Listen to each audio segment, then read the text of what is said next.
ঢাকা বিশ্ববিদ্যালয় কেন্দ্রীয় ছাত্র সংসদ ডাকসু ও হল সংসদ নির্বাচনে এবার নারী প্রার্থীদের অংশগ্রহণে পেয়েছে ভিন্ন মাত্রা।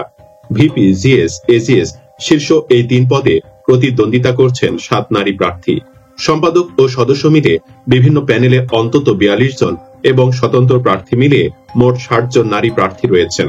ছাত্রী হলগুলোতেও রয়েছে রেকর্ড 188 জন নারী প্রার্থী। ডাকসুর ইতিহাসে এখন পর্যন্ত মাত্র 2 জন নারী ভিপি নির্বাচিত হয়েছেন।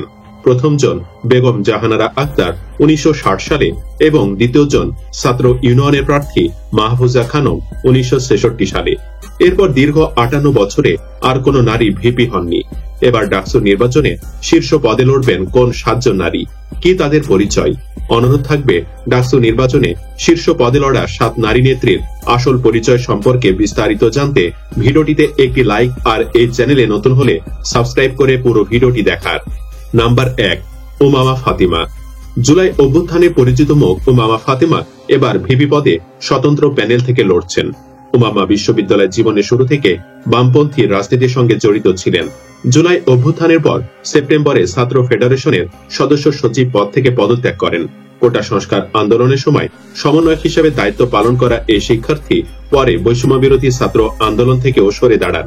অভ্যুত্থান পরবর্তী সময়েও তিনি বিভিন্ন ইস্যুতে সরব ছিলেন এবং সর্বপ্রথম স্বতন্ত্র প্যানেল গঠন করার ঘোষণা দেন।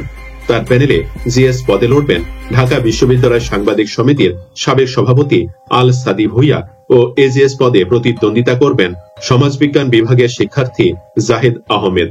উমামা ফাতিমা বলেন, আমাকে অনেকে বলেছে আমি মেয়ে মানুষ।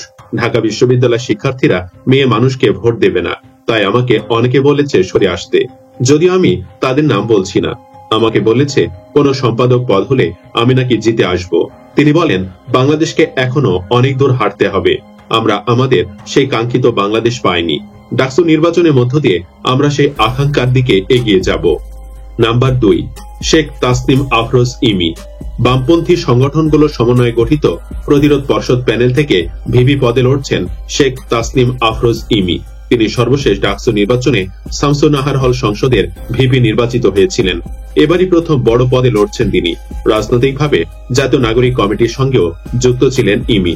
যদিও তার বিরুদ্ধে অভিযোগ আছে পূর্বে তিনি আওয়ামী লীগের রাজনীতির সাথে যুক্ত ছিলেন।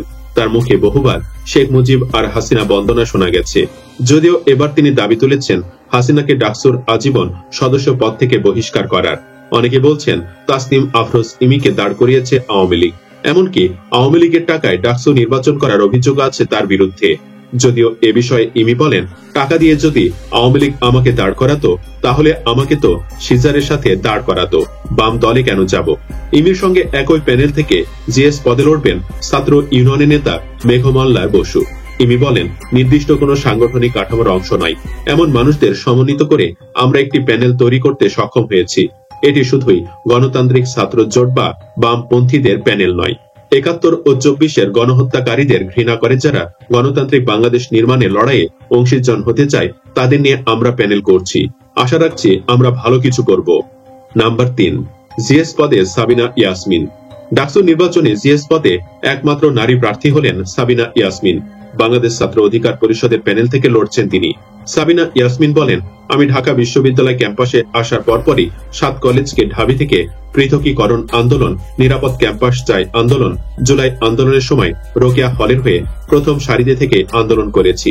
এছাড়া পিএসসি সংস্কার আন্দোলন সহ সব অন্যায়ের বিরুদ্ধে আমার আন্দোলন ও প্রতিবাদ ছিল। তাছাড়া ডাকসু নির্বাচন অনুষ্ঠিত হওয়ার পেছনে অনেক লড়াই সংগ্রাম ছিল। সাবিনা বলেন, আগামীতে নারী শিক্ষার্থী সহ ঢাকা বিশ্ববিদ্যালয়ের সব শিক্ষার্থীর অধিকার রক্ষা ও দাবি আদায়ের প্রতিনিধি হয়ে কাজ করতে সবার সমর্থন চাই। নাম্বার 4 ও 5, এজিএস পদে অ্যানি ও আশরাফ আরা। ডাকসুর এজিএস পদে প্রতিদ্বন্দ্বিতা করছেন ইসলামের ইতিহাস ও সংস্কৃতি বিভাগের শিক্ষার্থী ফাতেহা শারমিন অ্যানি এবং গণতান্ত্রিক ছাত্র সংসদের আশরাফা খাতুন। অ্যানি শিক্ষা জীবনে নানা সামাজিক ও সাংস্কৃতিক সংগঠনে সক্রিয় ছিলেন। তিনি বহিঃশিক্ষা, শয্যা, গ্রিন ভয়েস সহ বিভিন্ন সংগঠনের সঙ্গে যুক্ত ছিলেন। করোনাকালে ব্লাড ব্যাংকেও কাজ করেছেন। অ্যানি একজন সমাজকর্মী হিসেবে নির্বাচন করছেন। তার ক্ষেত্র রাজনৈতিক পরিচয় মুখ্য নয়। অ্যানি বলেন, আমার বিশ্বাস ডাকসুকে নিয়মিতভাবে প্রতিষ্ঠা করার মাধ্যমে ঢাবিতে দলীয় লেজুর ভিত্তিক রাজনীতির নোংরা সংস্কৃতি নিশ্চিহ্ন হয়ে আসবে। থাকবে না কোনো ভয়ের সংস্কৃতি, প্রভুত্ব কিংবা দাসত্ব। সর্বাবস্থায় শিক্ষার্থীরা তাদের যৌক্তিক দাবি নিশ্চিন্তভাবে উপস্থাপন করতে পারবে নীতি নির্ধারক পর্যায়ে। এটাই এই মুহূর্তে অধিকাংশ শিক্ষার্থীর দাবি, আর শিক্ষার্থীদের সব যৌক্তিক দাবি আমার অঙ্গীকার। অন্যদিকে আশরাফা খাতুন নিরাপদ সড়ক আন্দোলন, 7 কলেজ বাতিল আন্দোলন এবং আবরার ফাহাদ হত্যার প্রতিবাদ সহ নানা আন্দোলনে সরব ছিলেন। জুলাই অভ্যুত্থানের সময়ও তিনি সম্মুখ সারিতে নেতৃত্ব দেন। বর্তমানে তিনি গণতান্ত্রিক ছাত্র সংসদের মুখপাত্র। এজিএস প্রার্থী আশরাফা খাতুন বলেন, জুলাই পরবর্তী সময়ে যে নারীরা আন্দোলনে সামনের সারিতে ছিলেন তাদের রাজনীতির পরিসর অনেক ছোট হয়ে গেছে। আমরা ভেবেছিলাম এত বড় একটা পুনর্জাগরণ, এরপরে নারীরা রাজনীতিতে আগ্রহী হয়ে উঠবেন, নারীদের রাজনৈতিক এজেন্সি তারা আরো প্রসারিত করবেন। কিন্তু বিভিন্ন কারণে এই জায়গাটা অনেক সংকুচিত হয়ে গেছে। ডাকসু নির্বাচনে যে আমেজ তৈরি হয়েছে, এখানে অনেক নারী প্রার্থী রয়েছেন। তাদের এই বিশাল অংশগ্রহণ আমাদের আশা জাগাচ্ছে। নারীদের রাজনৈতিক পরিসর সামনে আরো প্রসারিত হতে যাচ্ছে। জিতে আসা না আসার থেকেও বড় বিষয় হচ্ছে নারীরা অংশগ্রহণ করছেন। নারীদের নিয়ে যে প্রোপাগান্ডা ছড়ানো হচ্ছে সেটি ঠিক নয়। এখানে তারা প্রত্যেকেই যোগ্য। আমার প্রত্যাশা প্রত্যেকে যোগ্য প্রার্থী ও প্রতিদ্বন্দ্বী হিসাবে উঠে আসবেন। প্রত্যেকের জন্য আমার শুভকামনা থাকবে। নাম্বার 6, ফাতিমা তাসনিম জুমা। বাংলাদেশ ইসলামী ছাত্র শিবির সমর্থিত প্যানেল ঐক্যবদ্ধ শিক্ষার্থী জোট মুক্তিযুদ্ধ ও গণতান্ত্রিক আন্দোলন সম্পাদক পদে লড়বেন ইনকিলাব মঞ্চের ফাতিমা তাসনিম জুমা।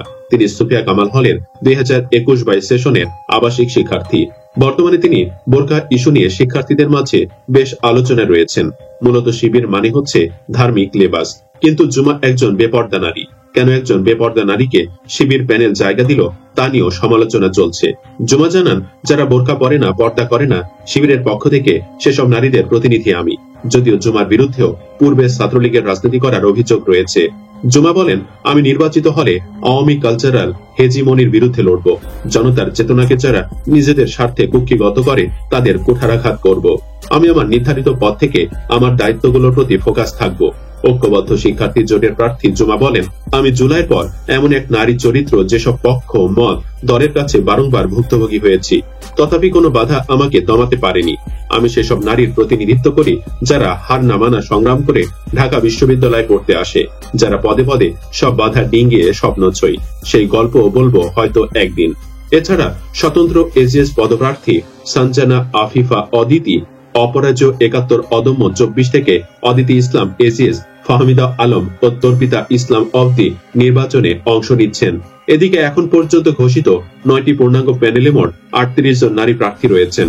এর মধ্যে বাম ছাত্র সংগঠনগুলোর প্রতিরোধ পর্ষদ থেকে 12 জন, গণতান্ত্রিক ছাত্র সংসদের বৈষম্য বিরোধী শিক্ষার্থী সংসদ থেকে 6 জন, ইসলামী ছাত্র শিবিরের ঐক্যবদ্ধ শিক্ষার্থী জোট থেকে 4 জন, জাতীয়তাবাদী ছাত্র দল থেকে 2 জন, ছাত্র ইউনিয়ন, সমাজতান্ত্রিক ছাত্র ফ্রন্ট ও ছাত্রলীগ বাংলাদেশ জাসদ যৌথ প্যানেল, অপরাজয় 71 অদম্য 24 থেকে 2 জন, ছাত্র অধিকার পরিষদের ডাকসু ফর সেন্স থেকে 1 জন, সমন্বিত শিক্ষার্থী সংসদ থেকে 2 জন এবং স্বতন্ত্র ঐক্য জোট থেকে 6 জন নারী প্রার্থী রয়েছেন।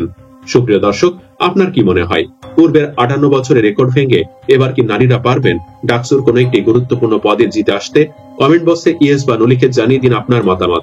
ভিডিও ভালো লাগলে লাইক দিন এবং শেয়ার করুন, আর অবশ্যই চ্যানেলটি সাবস্ক্রাইব করুন। ধন্যবাদ।